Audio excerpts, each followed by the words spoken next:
Senador Paulo Paim, senadores, nossos telespectadores da TV Senado, ouvintes da Rádio Senado, eu queria apenas aduzir ao comentário do senador José Pimentel agora sobre o Plano Safra 2012-2013. De fato, o tema ocupou a minha atenção, até porque nosso Estado, o senador Paim, é um Estado que tem na agropecuária uma força relevante na composição do seu produto interno bruto. Portanto, também enfatizo, sublinho e, de novo, destaco que as palavras do senador José Pimentel em relação à importância que esse Plano Safra teve na questão, sobretudo, senador Pimentel, da garantia de preços, de uma condição de juro a 5,5% ao ano para o custeio e investimento, que é a maior parte dos 115 bilhões de reais, que é praticamente 81% do total, com esse juro tabelado, vamos dizer assim, o que é uma garantia e uma segurança para os agricultores. Então, também eu queria cumprimentá-lo pela referência e o destaque dado por Vossa Excelência na questão da irrigação. O senhor é de um estado, no Ceará, mas toda a região Nordeste, e agora o Rio Grande do Sul passa a ser também de alguma maneira, o Nordeste, porque a cada 10 safras nós temos pelo menos a maior parte, 2/3 de safras com algum tipo de acidente climático provocado por estiagem. Então, a questão da irrigação é fundamental, não apenas para uma realidade do Nordeste, como o senhor representa tão bem aqui o Ceará, mas também para o meu estado, o Rio Grande do Sul. E temos tratado disso com, digamos, a urgência necessária, porque a gente já conhece o drama. Mas não adianta a gente ficar falando, né, senador Pimentel, enquanto não forem tomadas medidas, digamos, emergenciais, no caso dos socorros agrícolas, mas, sobretudo, fazer a obra para que ela tenha eficácia na hora da necessidade, até para alimentar o gado da subsistência. Mas, com prazer, concedo a parte a Vossa Excelência, senador Pimentel. Senadora Ana Amélia, nosso Estado, como muito bem Vossa Excelência conhece, é um Estado que chove pouco. Além de chover pouco, o período de chuvas é basicamente de março a maio. Logo, nós temos 3, 4 meses de inverno, de 8 a 9 meses de período seco. E nós tivemos que conviver com isso e desenvolver tecnologia para sofrer menos. E ali nós temos todo um processo de irrigação e também os comitês de bacias, para disciplinar o uso da água, para evitar o desperdício, para mudar a nossa cultura, deixando claro de que quando você administra bem, é possível atender mais. E as outras regiões do Brasil, por conta das várias questões climáticas, também passaram a ter períodos longos de falta de chuva, exemplo do Rio Grande do Sul, onde Vossa Excelência o senador Paulo Paim conhece muito mais do que eu, até porque são filhos e representantes daquele estado da região sul. E ali, inegavelmente, nós vamos precisar, a partir de agora, a ter um olhar diferenciado para esse período de menos chuva, de maneira que as experiências que já foram desenvolvidas em outras regiões do Brasil possam ser compartilhadas e, com isso, a racionalidade, o aproveitamento da água possa ser maior. Por isso, por conta do meio ambiente, nós lá no Ceará fomos obrigados a alterar nossa cultura e estamos dispostos a compartilhar com Vossa Excelência e com as entidades do Rio Grande. Muito obrigada, senador José Pimentel. Lembrando o período das chuvas do seu estado, casualmente começa no dia 19, quando as rezas no seu padroeiro, São José, exatamente no São José, é a hora oportuna de pedir o apoio do santo, tão importante, padroeiro também dos marceneiros, dos carpinteiros, o São José, que lhe dá nome, imagino, inspirado nele, a proteção para as boas chuvas naquela região, pois agora também os gaúchos têm que apelar a São José para que lá também haja normalidade. E a São Pedro, sobretudo, porque ele é o controlador desse clima. E lá temos enfrentado o Laninha, o El Ninho, e isso tem provocado essa instabilidade. A safra do ano passado passado foi uma safra das melhores dos últimos anos. Grandes ganhos, grande produtividade, mas desse ano, infelizmente, em algumas regiões foi 80% da perda. Sequer o agricultor teve ânimo para colocar a máquina para colher, porque não havia sequer condições de retorno. Então, nós precisamos estimular essas ações do governo, esse plano safra, liderado pelo ministro, nosso conterrâneo Mendes Ribeiro Filho. Nesta quarta-feira, o ministro também, nosso conterrâneo Pepe Vargas, lança o plano para a agricultura familiar, igualmente reforçando aí uma redução da taxa de juros para a agricultura familiar e, da mesma forma, também ampliando o volume de recursos. Me animou muito a declaração da presidente, dada ao ministro, de que não faltará dinheiro. O problema é que, como no seu estado, muito também do pequeno agricultor, o médio agricultor, eles estão endividados por conta de um passivo histórico que Vossa Excelência conhece melhor do que eu até, por conhecer muito bem a área econômica. E se não resolvermos essa questão desse passivo, vai ficar difícil. Houve uma manifestação lá em Santo Ângelo, outra haverá no dia 13 em Tapes, no Rio Grande do Sul, também para evidenciar essa situação de dificuldade dos agricultores com a questão do endividamento, que vai impedir que eles tomem acesso ao crédito. Eu queria aproveitar aqui a saudar os visitantes e também na tribuna de honra a presença da doutora Ana Dolores Moura Carneiro de Novaes, que foi indicada para a diretoria da Comissão de Valores Imobiliários, cuja relatoria será minha na Comissão de Assuntos Econômicos. Então, as saudações à senhora nessa visita aqui ao plenário do Senado Federal. Eu queria dizer, senhor presidente, que hoje eu estou ocupando essa tribuna para falar de uma situação que eu nem deveria estar aqui hoje na tribuna, porque, na verdade, junto com o senador Paulo Paim, deveríamos estar com os senadores e deputados em Montevidéu, na reunião, a primeira reunião formal e oficial do Parlamento do Mercosul, dada a demora que a Argentina teve na indicação dos seus representantes para o Parlamento do Mercosul. Deveríamos, eu disse, estou aqui agora, depois de pelo menos 2 horas de sono, se é que isso foi possível, ficamos 8 horas a bordo de um avião, saindo ontem, embarcamos às 19h30 em São Paulo, em Guarulhos, com destino a Montevidéu. Houve um atraso grande na saída deste voo por conta da deficiência no serviço de imigração. E eu trago o assunto, embora tenhamos muitas questões relevantes, como a questão da própria reunião do Mercosul, em função do interesse do consumidor brasileiro e também do que temos pela frente como desafio, que é a Copa de 2014 e a Copa das Confederações de 2013.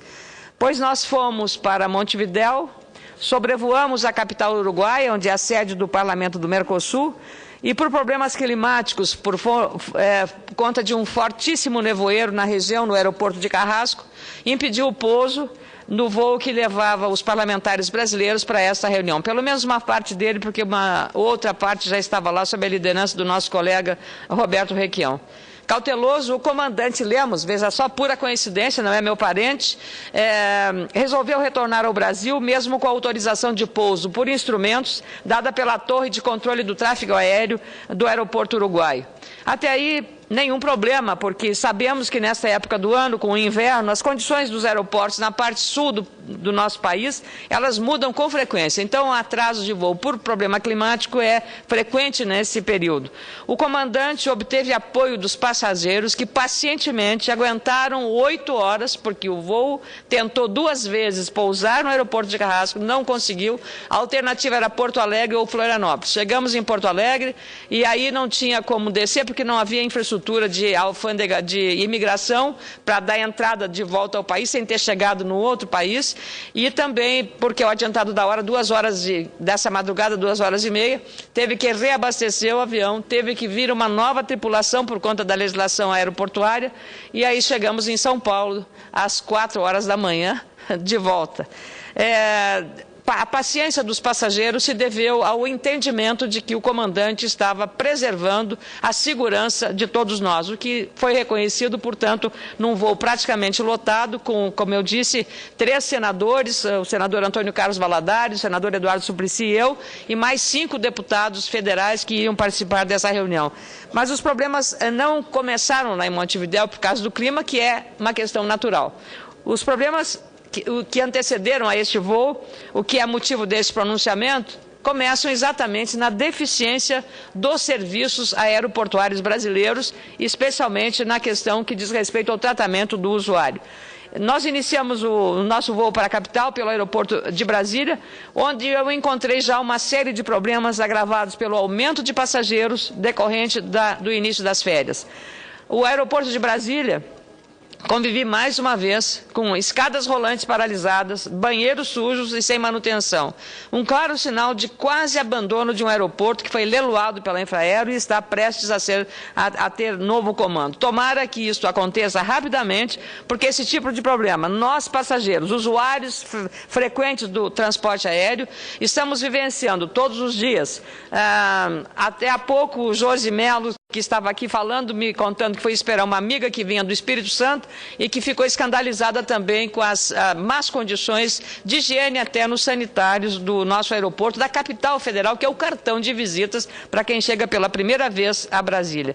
Eu já usei, inclusive, as redes sociais para mostrar esta realidade com o objetivo único e exclusivo de contribuir para a solução. Eu penso que a crítica construtiva, quando você mostra essa forma, ela tem um efeito muito melhor do ponto de vista da reação da autoridade, do que propriamente ficarmos fazendo um discurso atacando, mas dizendo que são necessárias providências. Os problemas continuaram na conexão em São Paulo, onde o voo que seguiria para Montevidéu teve um atraso de praticamente 1 hora por conta da demora na imigração. 10 passageiros ficaram 1 hora na fila, aguardando a fila da imigração para apresentar o seu passaporte para embarcar. Claro que um embarque no remoto é o que se chama quando não se usa o finger, que é aquela extensão do avião, aquela manga que vai até a porta do avião, que é mais confortável para o passageiro. Tem que se empregar num ônibus, sair até onde está a aeronave, porque o aeroporto de São Paulo também já está perdendo a sua capacidade de atender uma demanda cada vez mais crescente, o que é ótimo, porque revela que o brasileiro está com poder aquisitivo para viajar mais de avião. O aumento do número de passageiros, presidente, está deixando o país, e volto a lembrar, em período de início de férias, parece que não está ainda sendo suficientemente forte para sensibilizar as autoridades a tratar melhor esse serviço de imigração e que não colocam os funcionários, neste momento, um número maior de servidores, melhor forma de distribuição para evitar as filas imensas que ocupam os corredores, os vastos corredores dos aeroportos, que já estão congestionados de outros passageiros que estão fazendo os voos domésticos. Isso fica uma retenção por mais tempo e atrasos nos voos. A terceirização do serviço, feito para atender de forma emergencial o problema causado pelo aumento do número de passageiros nos aeroportos brasileiros, virou uma solução permanente, mas não resolveu o problema. Parece que no Brasil o que é provisório está virando moda e fica permanente. O que vemos é um serviço importante como o da imigração e expedição de passaportes, que controla a entrada e saída de pessoas em nosso país nas mãos de funcionários que são colocados ali sem, às vezes, o treinamento adequado, com salários baixos e sem supervisão adequada. Nesse caso, penso que a Polícia Federal precisa receber o apoio do governo federal. É uma instituição da maior relevância para o país, a Polícia Federal, não só na segurança, mas também nessa questão da imigração em nosso país. As empresas que ganharam o direito de realizar o serviço são, em sua maioria, empresas de mão de obra e serviços gerais. Algumas delas sem relação nenhuma com o trabalho de controle migratório, mas que garantiram contratos milionários para a realização do serviço que agora se vê está sendo, nesse momento, pelo menos deficiente. Esperamos que melhore, mas aí o órgão fiscalizador, a agência reguladora do serviço de transporte aéreo, precisa estar vigilante e atenta. Da mesma forma, o próprio Tribunal de Contas da União a fazer essa fiscalização. Depois de encarar esse atraso na alfândega do aeroporto de Guarulhos, em São Paulo, ou na imigração, finalmente decolamos para Montevidéu, que, como já ressaltei, não aconteceu o pouso por causa da falta de condições climáticas. Voamos de volta ao Brasil, pousamos em Porto Alegre por volta das 2h30 da manhã de hoje, da madrugada de hoje, onde teoricamente poderíamos pegar o voo, descia em Porto Alegre, mais próximo, pegaríamos o voo das 7 da manhã e voltaríamos a Montevidéu em tempo de assistir à reunião que começava às 10 horas da manhã. Mas nada disso foi possível, por falta de serviço de imigração, de novo, no aeroporto da capital gaúcha, para o registro da nossa entrada no Brasil de volta, serviço esse dito obrigatório. Tivemos que permanecer na aeronave por mais de 1 hora para troca de tripulação e para reabastecimento. Aí outra surpresa, ao chegar em São Paulo, não foi exigido o uso do serviço de imigração. Nós passamos sem apresentar o passaporte, que tem ali o carimbo da saída, mas não houve nenhum carimbo de entrada. Quer dizer, é uma coisa estranha isso, que a gente fica pensando, mas afinal, que país é esse que nós estamos vivendo? A informação tinha que ser uma informação segura. Se não podíamos descer em Porto Alegre, porque a imigração não estava a postos para nos receber, como é que nós descemos em São Paulo, sem imigração, passamos por uma fila e eu estou com o meu passaporte à saída, mas não está à entrada? Entramos sem precisar do tal e famoso carimbo. Aliás, se fosse possível, devia extinguir tudo que é tipo de carimbo, porque eles se mostram cada vez mais absolutamente inúteis. O que era uma exigência em Porto Alegre, que impediu os parlamentares de embarcarem no voo das 7 da manhã para Montevidéu, não teve o mesmo valor em São Paulo. O que eu e os meus colegas parlamentares passamos nessa viagem não é nada diferente do que milhares de passageiros brasileiros e estrangeiros também sofrem todos os dias nos nossos aeroportos. Não é possível entender as razões de tudo isso. Aprovamos, na última semana de junho, a extensão do regime diferenciado de contratações, o chamado RDC, para obras do Programa de Aceleração do Crescimento, de olho na agilização dos processos de licitação das obras da Copa de 2014 e das Olimpíadas de 2016. Eu até, no primeira votação desse processo, que alterou a Lei 8666, que Vossa Excelência conhece bem, eu fiz até uma objeção, porque recebi muitas reclamações do setor da construção civil e vários outros preocupados que essa modificação na lei, que foi feita para colocar um freio nas irregularidades à época, e claro, saímos do 8 a 80, houve um exagero, até para a compra de um pneu tinha que fazer licitação, agora para uma volta também de um sistema mais ágil, mas esperamos que haja fiscalização sobre tais contratações. Então, nós abrimos mão das nossas convicções para ajudar o governo e o país, e especialmente o usuário desse serviço, a ter a condição de uma obra duplicada, não só nas questões dos programas como Minha Casa Minha Vida, mas sobretudo nessas obras que são tão fundamentais para a Copa das Confederações em 2013 e também da Copa do Mundo em 2014 e no Rio de Janeiro as Olimpíadas em 2016. E a melhoria dos aeroportos é parte fundamental dessas obras, como vem insistindo a própria FIFA em todas as visitas que realiza para fiscalizar os preparativos para os Jogos do maior evento esportivo do planeta. Por conta disso, senhor presidente, todos os dias lemos nos jornais a distribuição de verbas para obras em aeroportos, ou pelo menos o anúncio dessas verbas e dessas obras. Mas a situação parece não estar se alterando muito. Já testemunhamos em fevereiro passado a concessão de aeroportos importantes para a garantia da mobilidade dos aeroportos, como Brasília, Viracopos e o confuso Guarulhos, por mais de 24 bilhões de reais. Mas na prática se vê pouca mudança nos canteiros de obras e muitos problemas nas salas de embarque, especialmente agora na época de férias, e tende a se agravar à medida que a estação aumenta o movimento dos turistas que viajam para as regiões brasileiras de maior demanda turística, como o seu Nordeste ou o Sul do país, no Gramado, a Serra Gaúcha, ou também para o exterior, voos todos lotados para a Europa e Estados Unidos. Nem parece que estamos vivendo com alguma dificuldade e endividamento, caro senador Pimentel. O número de passageiros que utilizam esses 3 aeroportos e mais os 64 terminais administrados pela Infraero em todo o país só cresce. No último ano, o Brasil foi o país que registrou o segundo maior aumento do número de passageiros nos aeroportos do mundo todo. O movimento cresceu 13,7%. Deixamos para trás a populosa China e perdemos apenas para a Índia quando analisamos o aumento de pessoas que pegaram um avião. Um crescimento 3 vezes maior do que a média mundial. Mas o que vemos nos aeroportos é um conjunto de problemas que faz o passageiro ter de matar um leão a cada viagem, além do sufoco, do estresse e do desconforto e da impaciência e da intolerância.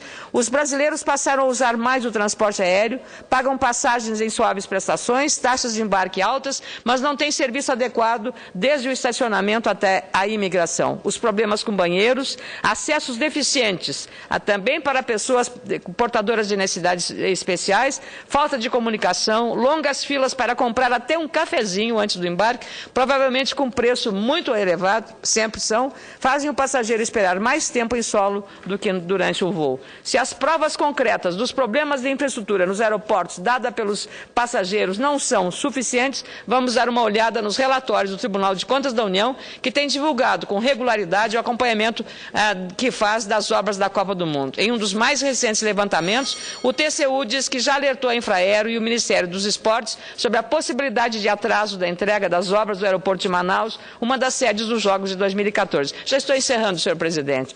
A auditoria detectou a liberação incompatível de verbas, contratos na obra sem o termo aditivo e irregularidades nas contribuições previdenciárias. Relatórios anteriores já mostraram superfaturamento em obras de outros aeroportos e irregularidades que podem atrasar os trabalhos, como o aumento do valor dos contratos no aeroporto de Viracopos, Campinas e São Paulo, causado pela concessão do local para iniciativa privada.